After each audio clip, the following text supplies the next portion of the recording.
I covered civil war in the Sudan, Algeria.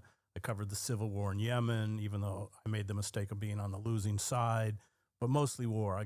I was either in conflicts or got airdropped into conflict. Yeah, I've tremendous experience in this field. You were also writing for Christian Science Monitor, right? When I started, I was freelancing for Christian Science Monitor and NPR out of Salvador. Yeah. Yeah, and you have a new book coming out, A Genocide Foretold, right? Yeah. So what's the book about? I spent a lot of time in Gaza because I'm an Arabic speaker and have pretty much focused, and you've done good stuff on this, on the genocide since it started.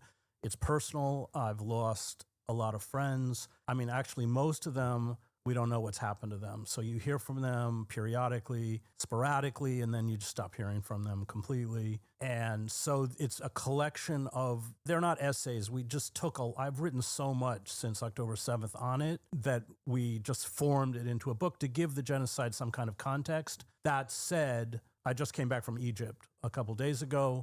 I was there with the cartoonist Joe Sacco, and we were interviewing Palestinians from Gaza because the foreign press can't get into Gaza. Yeah. And so we're just determined to counter this erasure, not just the physical erasure, but the erasure, of course, of people, but also the erasure of their culture, their history, their stories, and it's kind of our contribution. Sacco, he did these two great works, Palestine and then Footnotes in Gaza. Yeah. Well, first of all, thank you for all of your contributions, and we're very honored to have you here on the broadcast. We were supposed to do this over the internet, but I think this is it's always better in person. Yeah, it's much especially better when it's longer. Yeah. I just watched your 2+ hour interview with Giannis. Oh, which yeah. If I was going to give a Golden Globe for podcasts, I was really good. Oh, thank you. But, you know, as you know, I'm a journalist. I mean, the quality of an interview is determined by the interviewer. I'm really bad at interviewing. No, you weren't. You were That's really what my audience says all the time. I'm really bad at interviewing because like there's an entire arena, a stadium full of people that are constantly talking. You probably see them in the chat right now, like all those words that are flying. So I'm doing live production at the same time, making sure that the cameras are working, and also simultaneously keeping track of what's going on with the chat. So I'm a little bit all over the place. So I apologize. And if I don't make direct eye contact as I normally would in person-to-person conversations, that is because I'm actively monitoring all this other stuff that's happening. But enough about me. So we are you came in at the right time. We were just talking about Matt Miller, former spokesperson for the U.S. State Department, now coming out and distancing himself and distancing the previous administration in a way from the actions of Israel, and openly admitting that maybe undeniably Israel had done war crimes, and that openly admitting that the war crimes were not properly investigated by the Israeli authorities. Have you seen this at all? No, I didn't. All right, well, let's watch it once again, I think, then, from the start, because I want to hear your perspective on this, as well as someone who obviously has been closely covering everything that has been going on since October 7th. In this case, I can't go through it all. Wait, no, this is not what I was looking for. Hold on. Here is the 2-minute video. This is on Sky News, as a matter of fact. Going on in Gaza now is a genocide? I don't think it's a genocide, but I think I think Ridiculous. It is without a doubt true that Israel has committed war crimes. You wouldn't have said that at the podium. Yeah, look, because when you're at the podium, you're not expressing your personal opinion. You're expressing the conclusions of the United States government. The United States government had not concluded they've committed war crimes, still have not. First and foremost, that's just following orders, like the Nuremberg defense that failed. Yeah. They're saying that, that's the American government's official position, so what can I do? Which is insane. People have gotten far too confident in the international organs of justice not doing the correct thing, especially when the American government is actively defending Israel. And there's some truth to why they feel this way. There's understandable reasons for why they feel this way. But it's crazy to me that he's just openly admitting that. It's also crazy that he won't admit it's genocide. Yeah. I don't. I had to deal with these people as a reporter. I have zero respect for them. We have enough problem in the press at places like the New York Times, where people think journalism is about being a stenographer to people in power, and you can make a very good career of it at places like the New York Times, where I spent 15 years and win lots of prizes. I don't think that's journalism. These people are absolutely amoral. They will get up, and cynical, because they will get up and lie, and they'll know they're lying, and the reporters in the room know they're lying. And it's a dirty little game. But I never did that kind of reporting. I was always in the field. I never reported on Washington and I never followed around the Secretary of State or something. I was always in places like Sarajevo or Gaza, which is real reporting. I mean, the essence of reporting for me is holding power accountable. And, you know, these are the classic kind of mandarins of power. It's all about careerism, you know, but they have no moral core, and that he pretty much just exhibited. Yeah. He, of course, also denies that it's a genocide. Do you feel like admissions like this, and you've probably also noticed that there is this market shift, this attitude change, maybe a new permission structure that has now taken hold over legacy publishers that have either never really covered what Israel was doing, or when they covered what Israel was doing, they oftentimes contextualized that violence by sometimes directly talking to Israeli envoys in their coverage. Do you feel like there is an attitude shift that you notice as well in Western press? Maybe, I think in the aftermath of this last round of starvation policies that Israel implemented, and all of a sudden you had Western politicians coming out and also starting to criticize Israel for the first time? Well, it's because of the starvation. I mean, you can, you know, attempt to justify attacks on hospitals and schools by saying they're Hamas command and control centers, or Hamas uses the Palestinians as human shields. It's pretty hard to justify starvation. So that's when the shift began, but they're just trying to cover their ass. They're not going to do anything. I think they're just, they recognize now that there's just no way out in terms of defending what Israel is doing. There's no way that they can at this point argue that it isn't genocide, and so they're rhetorically distancing themselves, but still sending the weapons. And I think it's just an act of very cynical self-preservation. I agree, 100%. Do you feel like that, however, creates a permission structure in Western publishers and Western legacy publishers specifically that then informs people on who the actual victims and who the actual perpetrators are, ultimately creating additional pressure because now more people are informed about the violence beyond social media? Because there has been a generational divide in the way that people have looked at Israel. If you're over the age of 40, you have primarily gotten your news and information from mainstream media for your whole life. You have a lot more trust in mainstream outlets in general than the younger generations do. You don't really rely on TikTok or social media of that sort to get your information about what's going on in Gaza, and that is still heavily, or was heavily slanted, and still is heavily slanted in favor of Israel. Do you feel as though that could lead to even more pressure, more public pressure, more protests in the streets, and maybe even a recognition from the public that liberal democracy is a lie, that this project is over, it's done, it's in its final stage? Well, the legacy media, which I come out of, has once again failed to do even basic journalism. I spent time in the encampments at Columbia, Princeton. I have tremendous admiration for these students who, at the risk of their degrees and their status and everything else, stood up to do the right thing, were slammed by the country, by the media, and by their own universities. And what was the narrative that was peddled about these encampments? It was that they were filled with Hamas supporters and anti-Semites. It's just patently untrue. Yeah. And it's just, what angered me is that they didn't even bother to go report. I mean, if you watch closely with the New York Times, they'd race up to Columbia, go to the Hillel House, and find some Jewish student who felt uncomfortable. Yeah. Meanwhile, what was it, 108 Columbia students were thrown in jail by the cops. So they fed the narrative, and this was from the beginning. So after October 7th, Columbia banned the student chapters of Jewish Voice for Peace and Students for Justice in Palestine. They hadn't even done anything yet. There were no protests yet. Yeah. And so they fed a false narrative. And this is now being used by the Trump administration. They gave credibility to this lie. Yeah. And now this lie, which they created, is now including the Democratic Party. Let's not be Schumer was one of the worst. So 3,500 student protesters were jailed under the Biden administration. Yeah, exactly.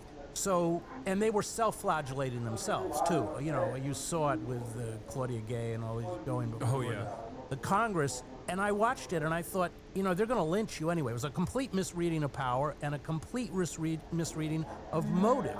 Like Trump cares about anti-Semitism. I mean, he's got neo-Nazis, you know, in his cabinet. And so they misread power. They gave credibility to a false narrative, And essentially what they did is hand the bullets to their own executioners. And that's what's happening. So look at Harvard. I mean, Harvard was one of the worst in terms of crushing any kind of dissent on its campus, giving credibility to this idea that, I mean, look, I've taught at Princeton, I taught at Columbia, I taught at NYU, I did my graduate work at Harvard. The idea that these places are bastions of anti-Semitism is just absurd. It's so absurd. Even Steven Pinker, who I don't he's think awful. I agree with any point on, literally came out in this last round of attacks against Harvard and was like, you guys are being ridiculous. Yeah, they are. Like, and it's interesting because like so many of the Harvard graduates then ultimately go and work in Republican administrations. Yeah, It's of a course. It's a war criminal factory for Of the course, most part. and you know, having spent 4 years there, the left is about as welcome at Harvard as Trump. The idea that these are leftist, bastions of, yeah, exactly. But I fault the media, I fault the Democratic Party, and you're right that the only people with a conscience came from that kind of generation which has separated itself from the legacy media, completely. But the legacy media has just failed us over and over. We go all the way back to the Iraq War, the weapons of mass destruction, the fantasy of Russiagate, was, for which the Post at times won Pulitzer Prizes. Even though the Mueller report exposed that all of it was garbage, it's just a complete and utter collapse of any, real pretense of journalism at all, and this is just the latest chapter. Yeah, I think like some of the more recent examples I would say that happened almost in real time that because I remember like covering it was when Cy Hirsch came out with his reporting initially on the Nord Stream pipeline explosion, and I could not believe that the immediate notes from mainstream publishers was, oh, maybe Russia did this to itself. Yeah, right. Which doesn't make any sense. Which was such an insane thing to say. It defied all reason. It defied all logic, and yet they still attempted to do so. Like, they still attempted this narrative, and I could not believe it. It was such an unbelievable narrative. Let's just on a minute with Cy, because he's a friend of mine. He's our greatest investigative journalist, hands down, Me Lie.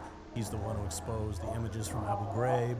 He's the one who imploded the false narrative about how Osama bin Laden was killed and assassinated. He couldn't publish that in the United States. It got to that point where he had to publish that. I think it was in the London Review of Books.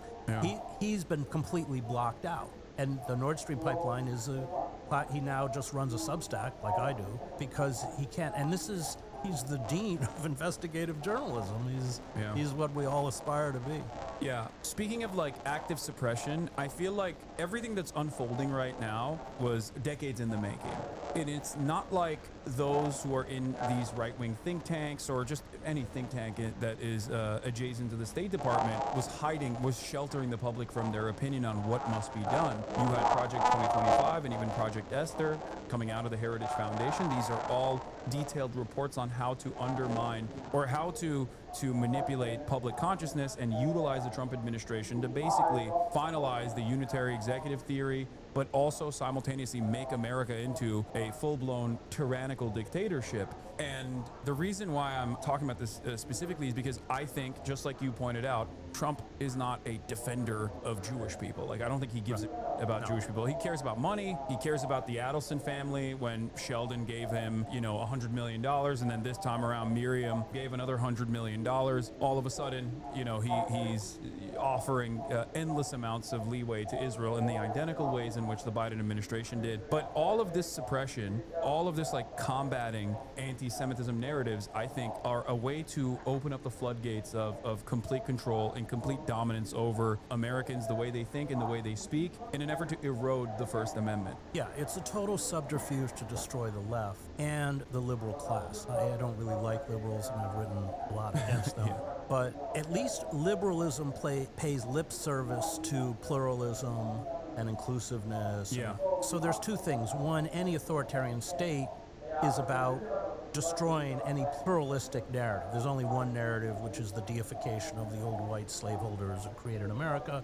And just as we deify them, we have to deify, the old white people who are in control. There's the destruction of pluralism. But it really, what it is a way to eviscerate the left there I'm thinking of the students, not so much the faculty. Very few faculty have stood up with these students, and that's what's happened. So in the name of anti-Semitism, and then you have this weird tautology where Jewish students are being persecuted by non-Jewish figures for being anti-Semitic.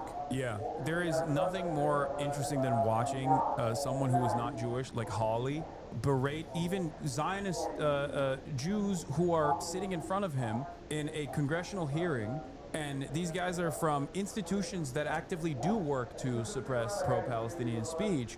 And even they're like, well, this is a bridge too far in terms of deportations. And Josh Hawley is like yelling at them, being like, no, I know better than you on how to deal with anti-Semitism. Well, the other thing is that all the right-wing anti-Semites who are real, including in the Christian right, are given a pass because they look at that ethno-nationalist state that Israel has set up, that settler colonial project where they're eviscerating and killing people of color as a model and ignoring humanitarian law, any law, the Genocide Convention, the Geneva Convention, whatever it is. They love it. So I think the connection between the far right, who are anti-Semites, and Israel is that they are carrying out a kind of settler colonial project and white supremacy. Remember the deep divide in Israel, and I lived in Israel, between the Ashkenazi, who are of European descent, like Netanyahu, and those Jews who come from Middle Eastern countries like Iraq.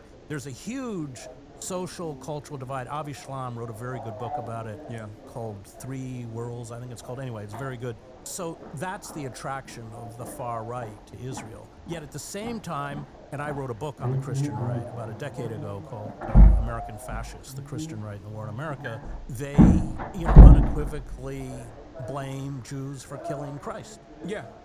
I mean, which isn't even true. That was really interesting, actually, that you just brought that up, because there was an IHRA definition bill that wanted to basically make it so that any sort of criticism of Israel was declared anti-Semitic and potentially punishable by law, which again is a direct violation of the First Amendment. And Marjorie Taylor Greene yelled about getting a specific carve-out where you could say that Jews killed Christ. Right.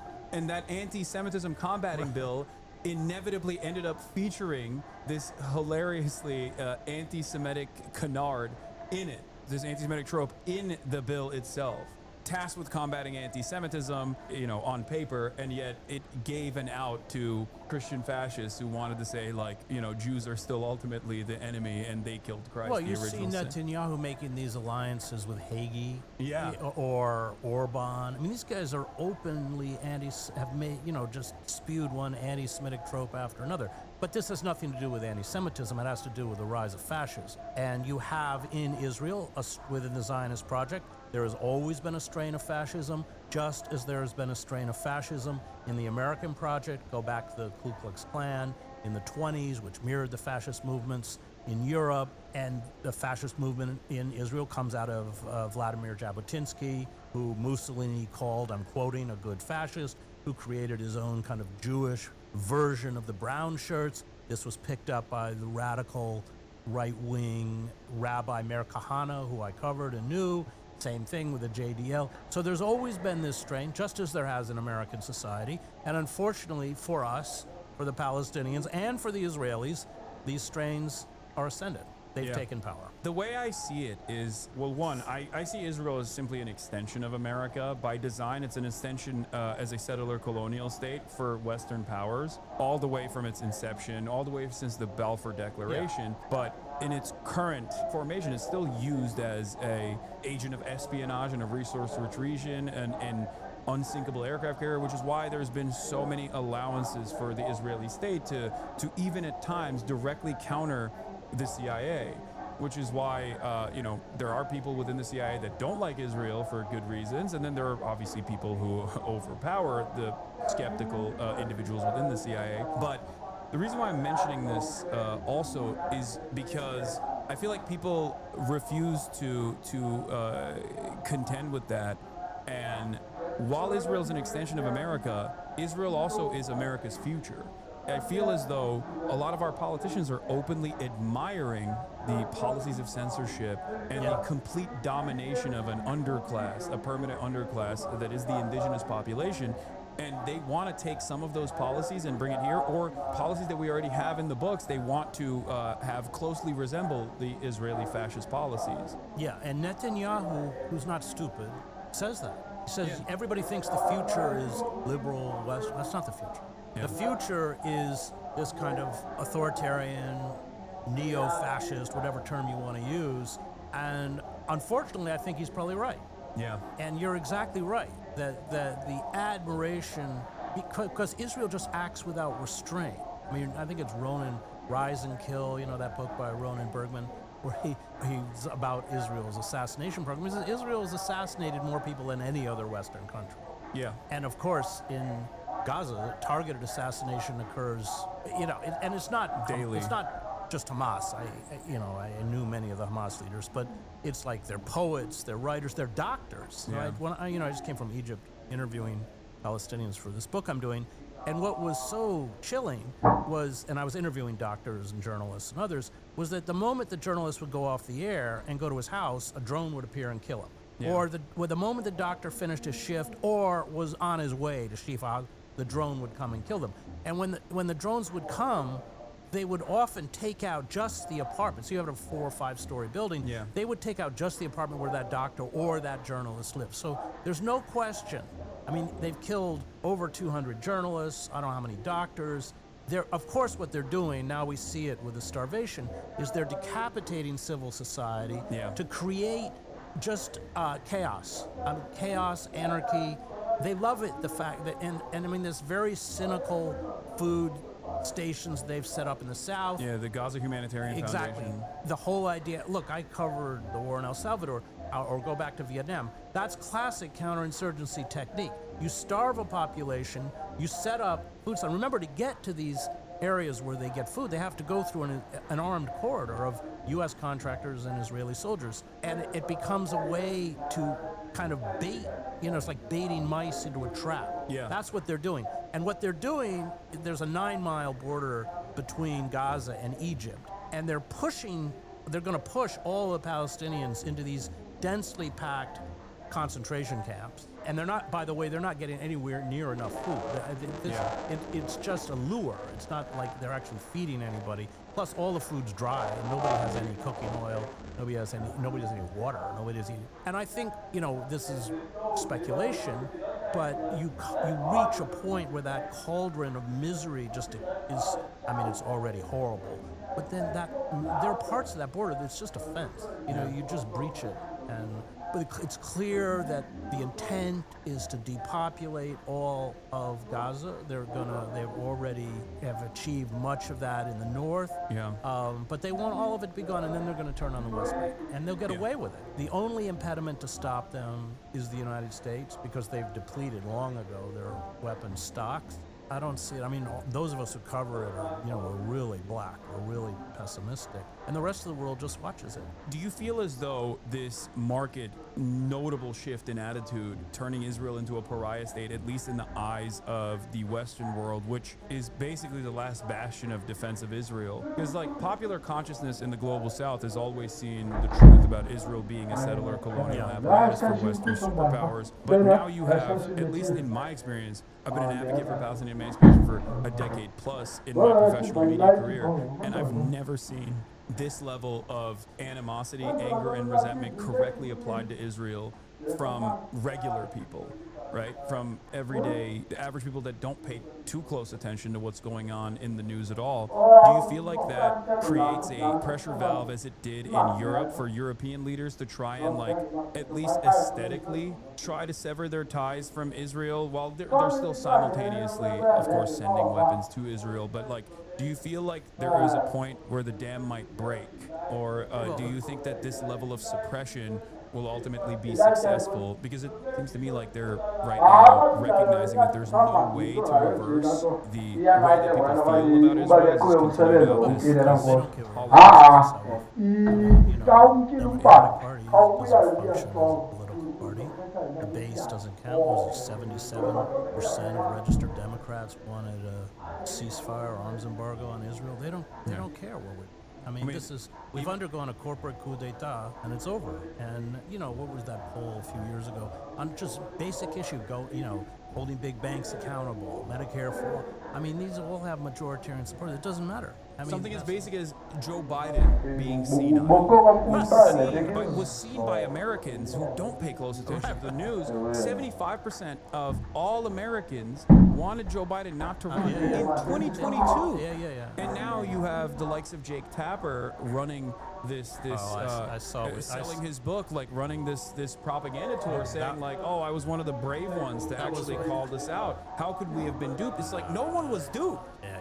No one was duped. Everyone saw it. And all of these people like Jake Tapper, I saw the segment of Tapper, which I loved almost as much as your takedown of the odious Jordan Peterson. But no one was duped, and the press and the Democratic Party would come out and lie. Oh, I just had a meeting with him. He's really sharp. So the press was completely colluded in this lie, in this cover-up of his senility. But again, there's a great book by the Egyptian-American author Omar Hadid. It's called One Day Everyone Will Have Been Against This. He's really good. He's a good writer, too. And that's it. So, that's what, as soon as this is over, everybody will furiously rewrite their own history to hide their own, moral bank. This is, of course, classic liberal action. It's like the civil rights movement. Everybody stood up for, the equal rights for blacks. And, Biden was awful. Biden was Strom Thurmond's puppet. He opposed busing. They whitewash their own past, and that's what'll happen again. And the media's, it's really awful. The media's just imploded. I'm old enough that I remember, the New York Times is an elitist publication. They've never been good on Israel. But there used to be at least a certain fealty to verifiable fact. I always say as a newspaper reporter, we manipulate facts. And I've written hundreds and hundreds of news stories. I can take the same facts and spin it any way you want. And if I care about my career, I can spin it in such a way that it gives you a false impression. It's factually correct. But the good reporters, they care about the truth, and they will use those facts to communicate the truth. Look, there used to be a place for people like me at the Times. There is no place. I think the way I describe it to people, because I'm friends with a lot of fantastic journalists that still work at these publications, and the way I've seen it from my conversations with them is that they see what's going on, they want to cover it to the best of their ability, but the editorial control is severe in this process, especially nowadays. I feel like, whereas in the past, even Seymour Hersh, he was... Seymour worked at the New York Times. Yeah, exactly. He left because they wouldn't publish his expose on Gulf and Western. Yeah. But even he was at the Times. But exactly. And I think that also allowed these institutions to have tremendous credibility because they were like, well, we're doing the propaganda on the one side, but we're also uncovering some heinous truths. So I'll tell you how it works. So I was overseas, so I was on the ground. So let's say I'm in Gaza. I spent a lot of time in Gaza. I would write a story, and there were two ways the New York Times neutered it. One, which never happened to me in any other conflict, is that I would be interviewing eyewitnesses. So I was there when Israel F-16s would bomb what they called a surgical strike on a bomb-making factory. Well, then I'd go there and count the dead children, put it in the story. And what they do is every other paragraph to neuter the story is they quote an IDF spokesperson in Jerusalem or Tel Aviv or somewhere to neuter the story. So by the end of it, you could believe whatever you want. That didn't happen to me in Bosnia, although I still had problems. So you reported something in Bosnia, and then you have this powerful Washington bureau, and all these reporters, they make their living by kind of doing lunch, it's all about access. And unfortunately, these big media empires, they prize access above truth. That's how we got the whole, weapons of mass destruction lie that they perpetrated. And so you're not only fighting, in my case, Bosnia over the Clinton administration, which did not like my reporting, but you're also fighting your own Washington bureau. And the way they would neuter it there is they'd run my story, sometimes on the front page, but then they'd run the official version. My favorite story of that is, just to show you how absurd it is, I covered when the plane crashed for Ron Brown crashed. I was in Croatia. Unfortunately, we had a reporter on the plane. And Dubrovnik is a really difficult airport to come in because there's actually this big mountain you have to come around. Yeah. So these hotshot U.S. Air Force pilots just plowed right into them. It was very rainy and foggy. They couldn't see straight into the mountain. Well, I went up to the crash site and then called into the Times that there were no survivors. And R.W. Apple, who was in the Washington Bureau writing the official version, said, no, the Pentagon says that there's wreckage in the sea. I said, no, I was there. I saw it. No, the first edition of the paper was with that, even though I was there. It was a classic example of the power of the established institutions to whatever the narrative is, which is almost always false. I mean, I.F. Stone said these establishment reporters know more than me. Unfortunately, most of it's wrong. So, but there were people like myself, Sidney Schanberg, I don't know if you remember who he was, that's the Killing Fields. Yeah. Cover Camp. Sidney was a great journalist, he got pushed out too. But there was a place for us. We were management headaches, we weren't careerists, we were never going to be made editors, and now that's been erased. And, watching the Times just breaks my heart, frankly. I mean, I know the encampments sound like a small thing, but for me it's not, because you've got, 750 reporters, just send one up for a day.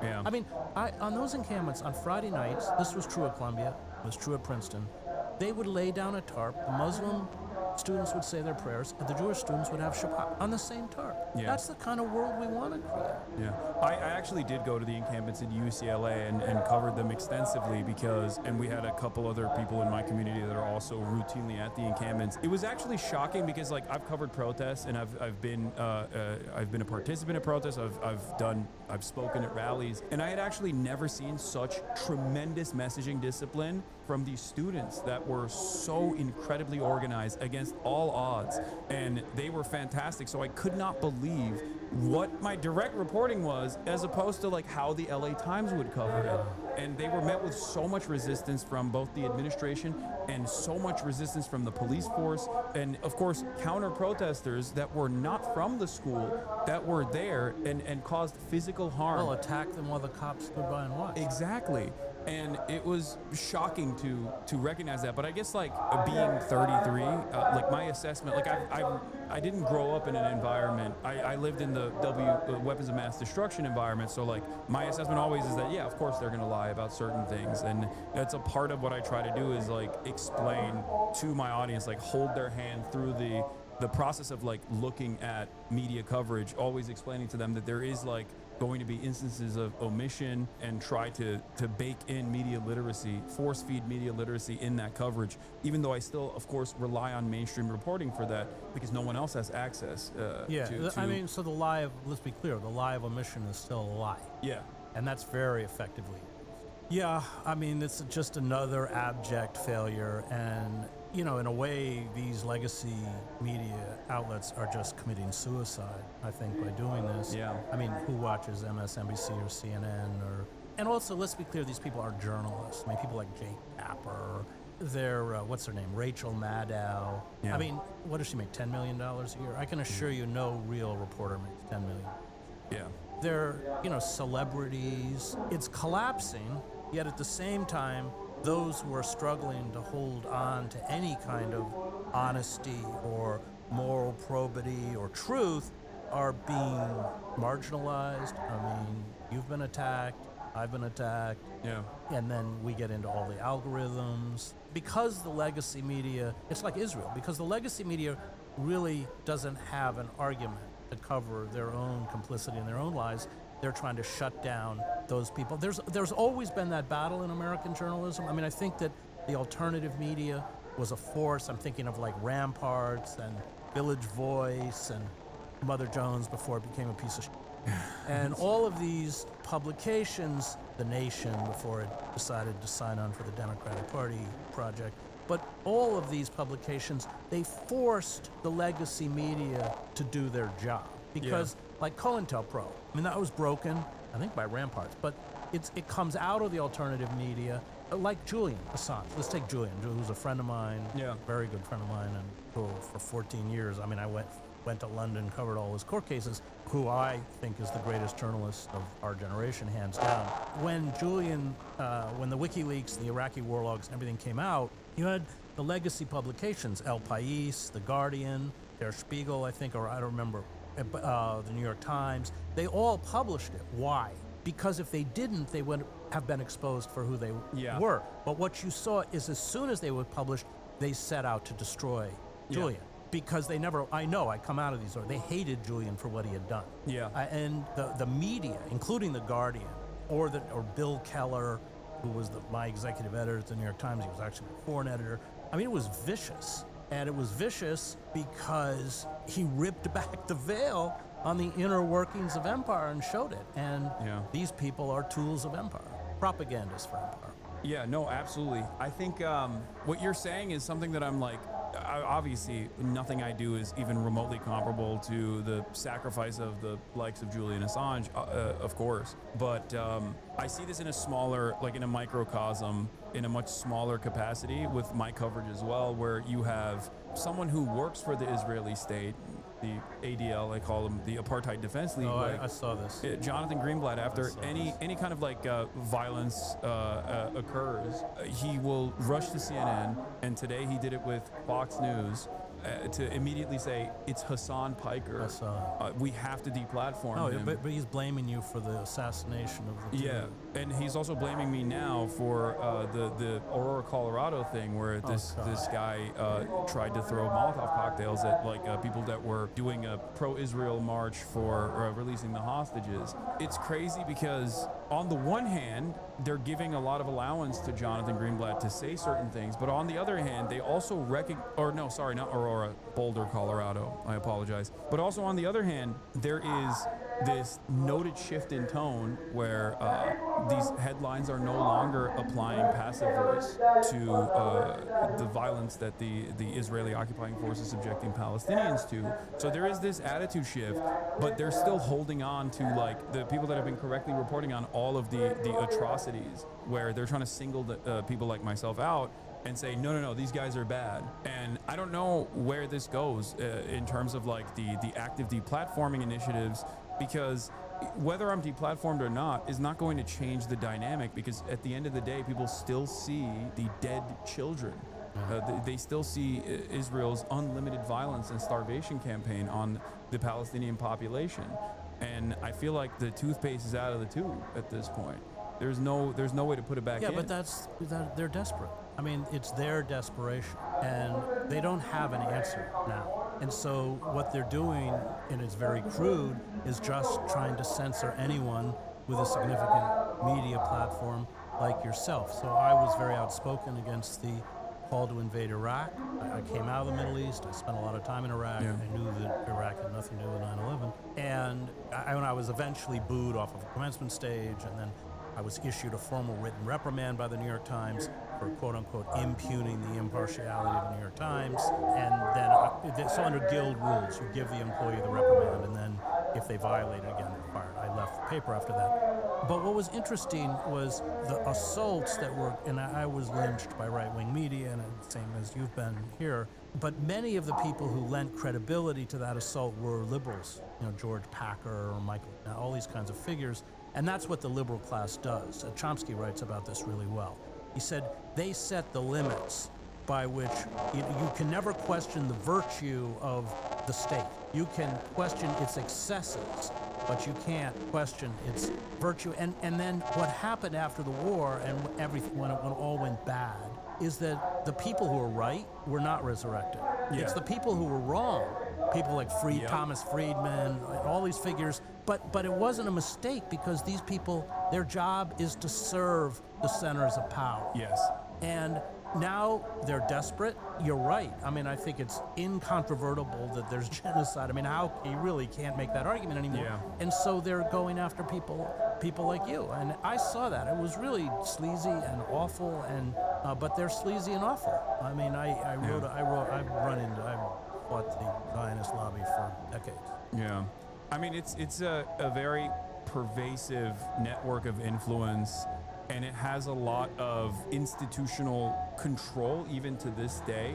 I'm not specifically talking about like the Zionist lobby, but I'm talking about like advocacy groups that masquerade as Jewish advocacy groups, but then spend every waking moment of their time trying to defend Israel's war crimes and Israel's genocide. Those institutions do have a lot of, I mean, it's waning. Their control or power to influence certain things in the media is going away as more and more people are critical of what Israel is doing.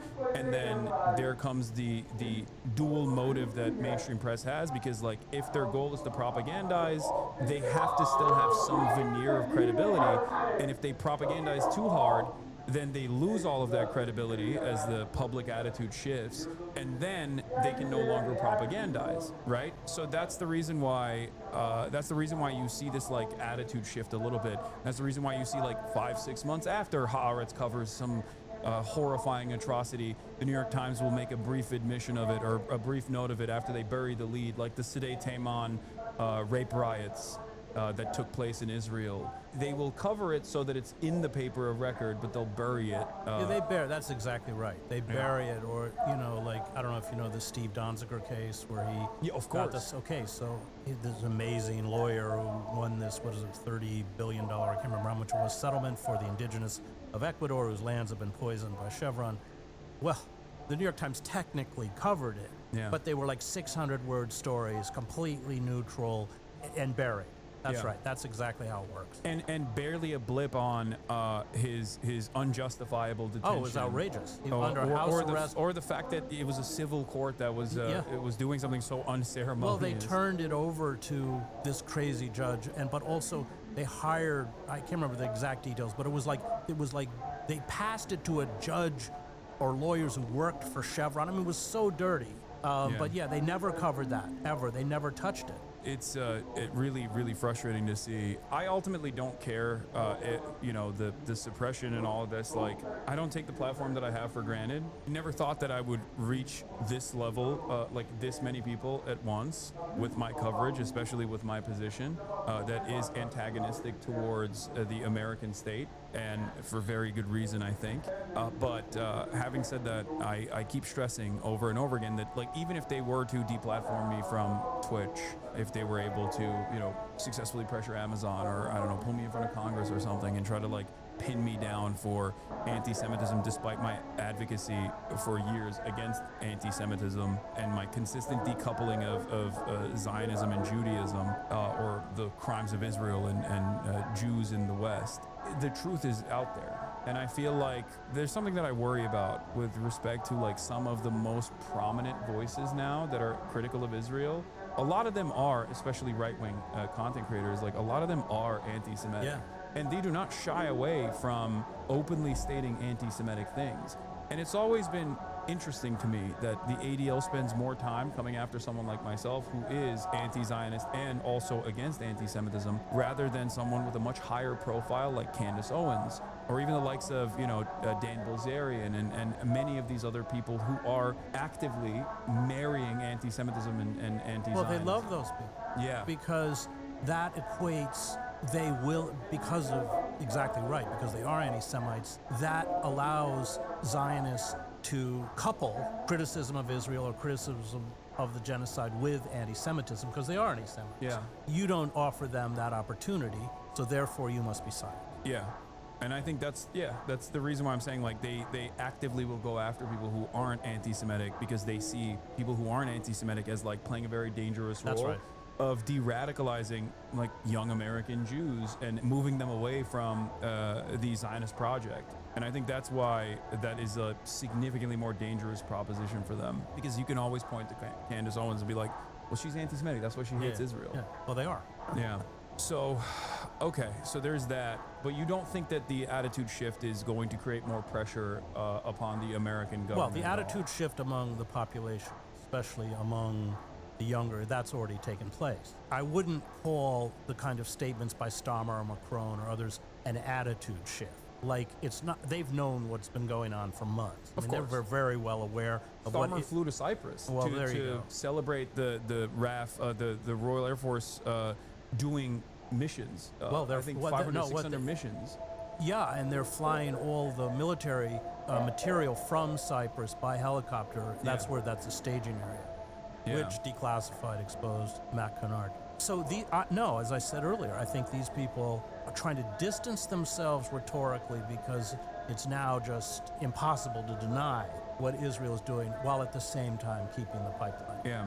What I was trying to say is I think that this is a unique opportunity because once that permission structure is given to Western press to also try and criticize, apply more criticism, warranted criticism, far too late. I think that that is when the olds also start recognizing the truth about the matter, and it becomes even an indefensible position amongst maybe not directly members of the state, but their friends, their cocktail circuit, the people in polite company will all of a sudden have a negative association with the state of Israel, becoming a pariah, which then I think causes even more pressure to be applied to Western countries who at least still try to defend liberal democracy more so than the United States of America ever cared for. And I think that any kind of like severance of ties from Israel and America, because we are partners in this genocide, will then make it even more difficult to continue this pressure campaign.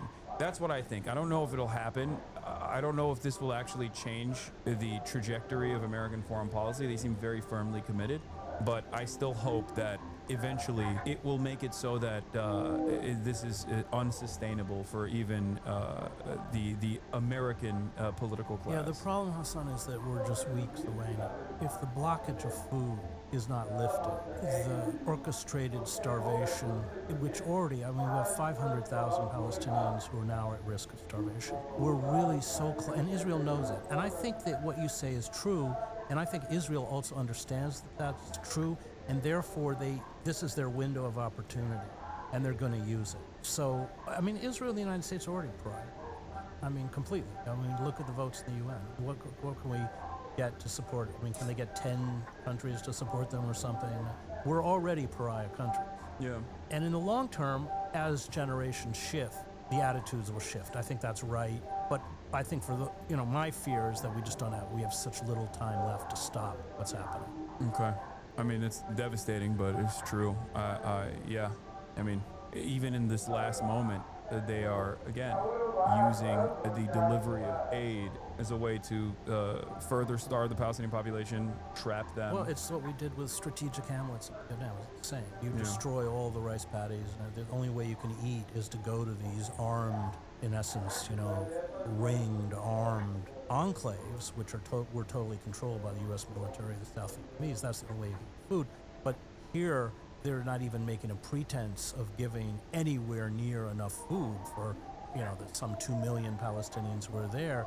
It's just that when they're starving, they're desperate. And so even, that's when we've seen the rioting. What I think the numbers are 20 people have been killed now trying to get, it's really, really cynical and really dark. And the goal is to depopulate not just the north, but let's say 75% plus Gaza, and push everybody into that border area around Rafah. Yeah, and then ultimately push them into the Sinai is Yeah, I think the I just ultimate came, goal. I was with the foreign minister, the Egyptian foreign minister, and they're adamant that it won't happen. But having lived in Israel and covered, given Israeli hubris, coupled with racism, I know what the Israelis think of Arabs. They think of it. Yeah, or even the Palestinian citizens of Israel. Of course.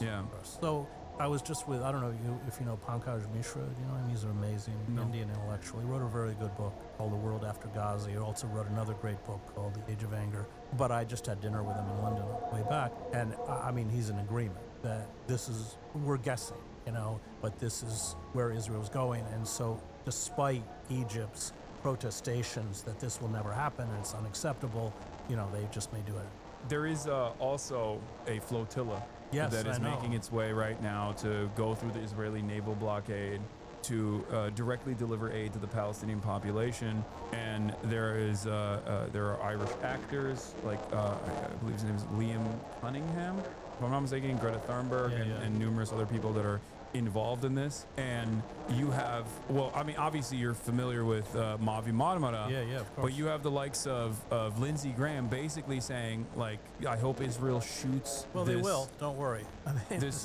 flotilla down and drown these people, as they did. Well, they didn't drown them last time, but like they shot the previous aid ship they used miles drones, off the yeah. coastline Of of Malta. Malta. I know. Thousands of miles I away know. from the Israeli I know. coastline. Well, and it didn't even make a blip in well, how many Western people press. died on the Mavi Myrna? It was 8? I think it was 14, 14? if I'm not They just mistaken. killed 'em. Yeah, they helicoptered in Yeah. with the ship and just like slaughtered everyone. yeah. And then they did the same classic thing that they do, where they like laid down all the knives and batons that were on the ship to be like, these were the dangerous weapons that they were delivering into the Gaza Strip, and also simultaneously made like fake correspondence, as though like the people in the Mavi Marmara ship were saying like, oh, go back to Poland or go back to Auschwitz, is what they claimed they were saying. Wait, how many people were killed? Maybe it was 9. I might have gotten it wrong. I mean, let's be clear. Israeli commandos helicoptered onto the ship with long-barreled weapons and shot people. Yeah. I mean, it wasn't a Exactly. drone. It wasn't from a distance. This was up-close killing, unarmed act. Yeah, 9 killed, 40 injured. Yeah, they doctored images or Yes, doctored that's audio to right. be like, oh, Yeah. they said remember 9/11, Right. Well, as though that was like a warranted response it's to just like slaughter everybody. Remember when they hit the Israelis bombed that hospital? I forget which one it was. I think it was in southern Gaza. And then they released this video of like rockets, like from Islamic Jihad or somebody going off. Oh, and- Al Shifa, yeah. Was it Shifa? Or no, Al-Ahli, No, yeah, Al-Ahli. Al-Ahli. And Yeah. so they, even the New York Times exposed them. They said, Yeah. well, the timestamp doesn't work. It's completely bull. Yeah, that was a lot of visual forensics teams. Very quickly were disparaging the Israeli counter narrative, but of course that didn't stop ultimately from Joe Biden coming out, who, by the way, I think is more of a ultra Zionist than Donald Trump ever could be. Donald Trump was too narcissistic to Yeah. care about Yeah. Zionism as a project, Yeah. whereas Joe Biden was a real one. Well, he received more money from AIPAC than any other senator. He still holds the record. Wait, I didn't know that. Yeah. Really? More money from AIPAC than anyone who's ever served. Well, he's in the also been Senate. like in the Senate for a very long time. That's probably part of it too. I don't He know. had enough time to Hasn't win been in the over. Senate for a while. He still holds the record. That's Don't get me crazy. started on Biden. Yeah. Oh no, I hate him as well. He's a horrible, rapacious monster, war criminal, and of course, as you said earlier, the media very quickly after his cancer diagnosis came out and were trying to whitewash his image and launder his reputation. Oh, they do it. They do it to everyone. You know, I work for Nader. I was Ralph Nader's speechwriter, and so they've even resurrected George W. Bush. Yeah. I mean, give me a break. Yeah.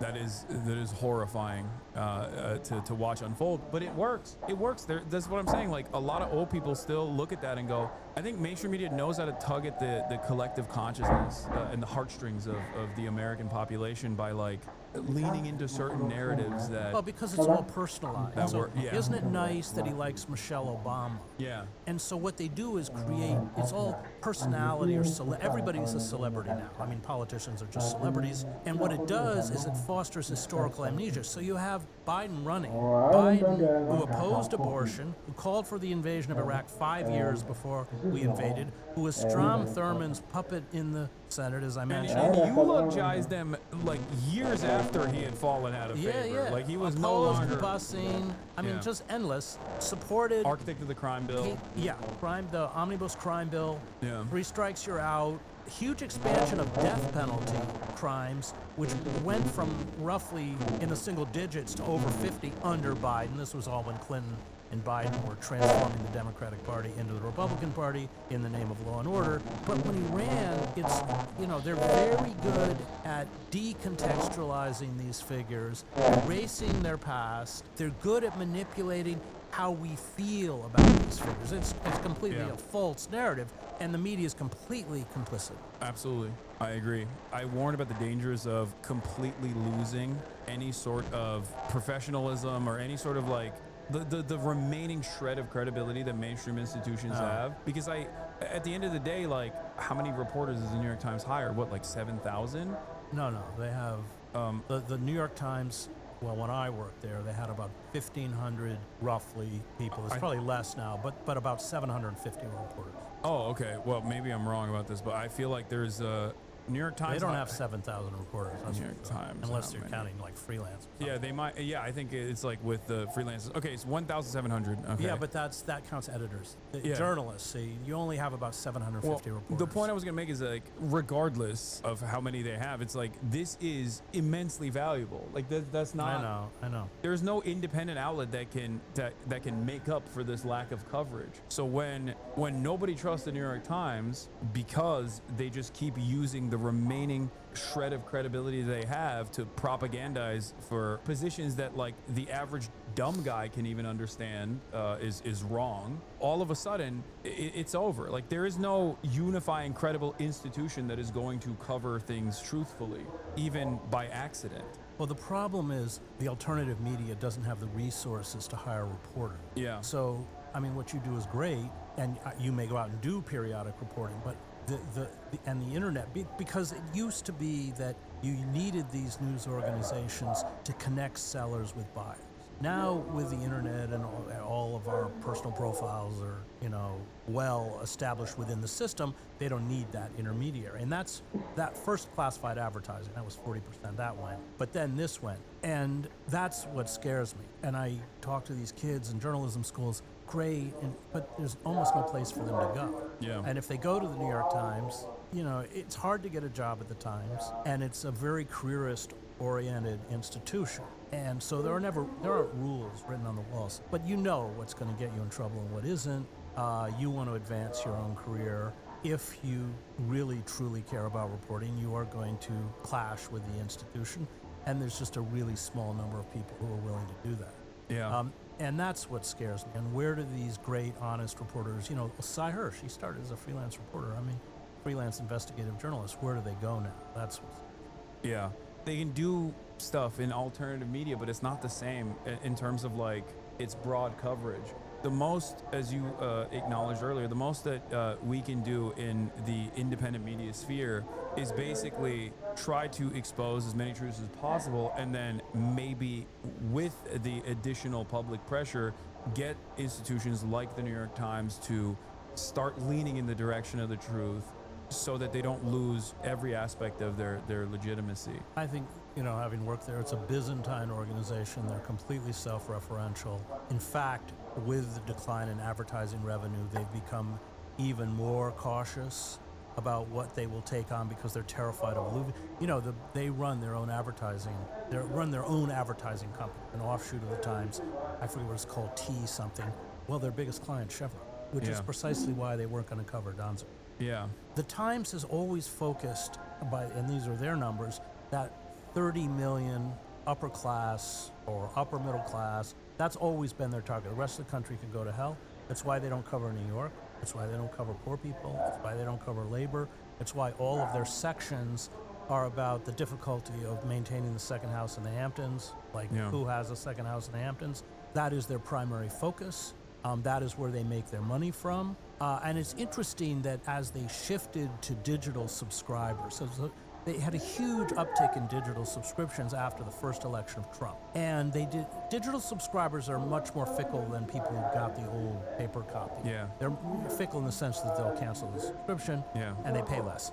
And so they found with polling that I think it was some huge figure, 90-something% of people did it because they hate Trump and they expected the Times. And when Trump was elected the first time, the Times sort of presented itself as the great bastion of truth that was going to fight the fake news and everything else. But what happened was they started catering to that clientele, and that's where you got the Russiagate stuff. And they don't pay a price for it because it's what the people who subscribe to them want to hear. That makes commercial sense, but it's devastating for journalists. It's the same principle behind something that I've noticed is you'll never get punished for being wrong if you are wrong in the direction of the State Department. Well, you only get exactly elevated. Right. You only get elevated if you're wrong in the direction of the State Department. You could say a million different falsehoods about Israel in defense of Israel, Like even the New York Times reporting on screams without words. Yeah. I mean, that was insane. It was so insane that it came out that didn't actually meet the editorial Well, standards no, internally. they hired two people who weren't journalists. One Yeah. of them had been an intelligence officer, was a filmmaker in the IDF, and the family that they used as the centerpiece of it said she wasn't raped. I mean, Yeah. that was really embarrassing. That was awful. Yeah, there Yeah, was there was no punishment for that whatsoever. There was no like, are we doing things correctly? Well, no, you don't have to pay for it. Well, you know. So when I was denouncing the war in Iraq, John Burns was of the paper, was also speaking about the war in Iraq, but he supported it. So I was attacked because I opposed it, but he was untouched because he supported it. Yeah, you get rewarded for it. With respect to what happened in Colorado, are you familiar with what took Yeah. place? So I'm seeing a lot of reporting this and the embassy staffers being shot. Was it the feels- same ADL guy who attacked you? For both, yeah. Same It's guy. Jonathan Greenblatt. He's the president of the ADL. Oh. Yeah. I jokingly say I'm his white whale. Like he's just, he's not going to stop until I'm like sufficiently deplatformed. And it's like interesting because there are a lot of Hosborough rags that will immediately work the SEO. Like every now and then a mainstream institution will write an article about me that will not even like scratch the surface of my positions that they consider to be too radical, but it's almost like a nod by individual journalists who are like, we're trying to say like this person is a person of credibility. And I didn't think the New York Times article on you was so bad. no, but even then, I mean, But you know what it was? It was like how you lifted. It was how you lifted weights or Yeah. something. So it's exactly that thing of they're minimizing what your positions Yeah. are to turn you into a celebrity or something like that. Yeah. But though the headline was, which they replaced, was hilarious. What was it? The MAGA body. Right. Yeah. Yeah, that was crazy. They took that down pretty quick. I saw. But that's like that's the best for the New York Times. Like they're at their best when they write a headline that nobody likes. Like Republicans get mad at that, and liberals get mad at that too, and that's like perfect because it drives clicks, I guess, for the article itself. Let me just ask on the ADL thing. So I saw the first one. I didn't Yeah. see the one in Colorado. Were you the only person he named? No. By name. By name, yes. Yeah, Oh I no, think I you- think there was a TikToker this time. He No, but I'm named talking as the well. first time around. First time around, I was, it was the only just person you. he named. Yeah. Yeah. This time he named some TikToker named Guy Christensen, I believe, who's gotten a lot of like coverage from the New York Post. I'm not entirely familiar with what he said, but this time he named both of us, and then very quickly moved on to and the speakers at college campuses. Oh, did he? Like the student protesters on college campuses, they're responsible for this. What I really want is whether it's social media influencers on Twitch and YouTube like Hassan Piker or other kind of promoters of hate on YouTube and TikTok like Guy Christensen, or like, you know, these speakers at these graduations. It just happened the other day at MIT, spreading blood libels about the Jewish people or the Jewish state. It creates the conditions in which this kind of act is happening with increasing frequency. We've got to stop it once and for all. I hope the Trump administration will do just that. I feel so left out. Yeah. I think what's really interesting about this, well, what's really damaging and dangerous about this is that, like, I don't think these guys genuinely comprehend that for the average American, I feel like the average American is very selfish, right? And they don't necessarily care about everything that's going on, even though they think like, yeah, this is really messed up. Like, oh, children are dying. I don't like that. Our taxpayers are funding this genocide. I don't like that at all. But when you are engaging in censorship, that does directly impact Americans in a way that they are. It's worse. They're not just engaged. What they're doing is essentially accusing you, when he uses the term blood libel, Yeah. of an accessory to murder. That's what he's doing. It's not just censorship. And the danger of that, I've dealt with, is that you just need one lunatic Yeah. who believes it. I mean, that's how Yitzhak Rabin did. Yeah. Was assassinated. I covered the Netanyahu rallies when he was running against Rabin, and they were putting Rabin in a Nazi effigy because of the Oslo peace agreement Yeah. and burning it. There was one rally where Netanyahu walked in front of a mock funeral of Rabin, Yeah. and after he was killed, his widow Leah blamed Netanyahu. So the danger is it's worse than censorship, and what he's doing is essentially greenlight some fanatic to carry out a revenge act for your responsibility or sanctioning of murder. That's really what's happening. It's far graver. Yeah. No, I recognize that for sure.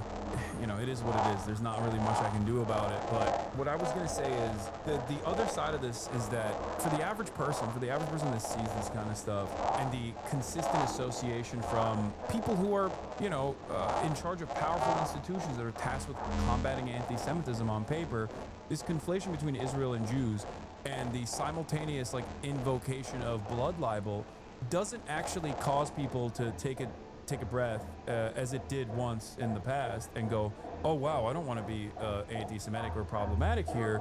Maybe I'm wrong. Maybe they're right. It causes them to go, oh, blood libel is, I guess, when Israel does something that is actually horrifyingly violent. They start believing that blood libel is fake. They start believing that historic anti-Semitism was actually not real, and this is how anti-Semitism manifests and festers. This is going to boomerang. You know, these Zionists are doing a huge disservice to Jews across the world. Absolutely. Because by essentially equating Judaism with Zionism and Judaism with genocide, Yeah. you are, you know, we haven't even seen the Palestinian blowback yet, and we're going to get it. You have hundreds of thousands of Palestinians whose lives have been destroyed, whose families have been obliterated, who have been forced. And the thing is, the rest of the world, they are very conscious, having just spent several weeks with them in Egypt, they're very conscious of the fact that the world doesn't care, considers them worthless, does not consider them even human. Yeah. And you know, we know. You know, take the three Turkish Ottoman figures, Enver and others, Talat, who carried out the genocide of Armenians in Turkey. Of the three, two of them were assassinated. And so, of course, we're going to get blowback. But my fear is that becomes a gift to Trump and the far right. Yeah. Because then, you know, the SUVs with the tinted windows show up outside your place, mine, and everyone else. Yeah. But that they're orchestrating that, they're creating that. And I don't condone terrorism. I covered the horrible bus bombings and everything else. At the same time, it is unfortunately a natural human reaction Yeah. when your people. I mean, look at the Sobibor uprising, which the uprising by Jewish inmates. You know, when that famous moment when they break in and this Jewish inmate is stabbed, by his own admission, stabbing this German, going, "This is for my mother. This is for my father. This is for." Well, you know, none of us would act any differently. Yeah. But that's coming. And we're already seeing, of course, glimpses of it with like the Boulder, Colorado thing and the killing of the two young Israeli embassy employees. staffers, Of yeah. course, but this is what happens. Remember, one of the things that triggered Kristallnacht was the murder of a minor Jewish French, in France, but it was Yeah. a German diplomat. Yeah. By Herschel Green. Oh, wow, you're good. I Oh, I think. remember. I forget his last name. Yeah. There's that. There's David Frankfurter as well, who famously went to Switzerland and assassinated a Nazi figure that was in Switzerland at the time. But yes, it's interesting that there are so many parallels between like understandable partisan resistance and Jewish resistance against the Nazi regimes all around, far before the final solution, far before like the death camps as well, because of the open suppression of Jews existing in public in Germany and many other places and being sent to concentration camps. When I covered the war in Salvador, one of the founders of Med San Damon, her name was Alina Margolis. She came down for 6 weeks every year to work in the refugee camps. She had been in the Warsaw Ghetto. She had been married to Marek Edelman, who was the deputy commander of the Warsaw Ghetto Uprising, the only one who survived. And they hated the Zion. They were Bund. They were socialists. They were atheists. They were, you know, but it was a Jewish Bund organization. So as soon as Poland was occupied, they went underground to form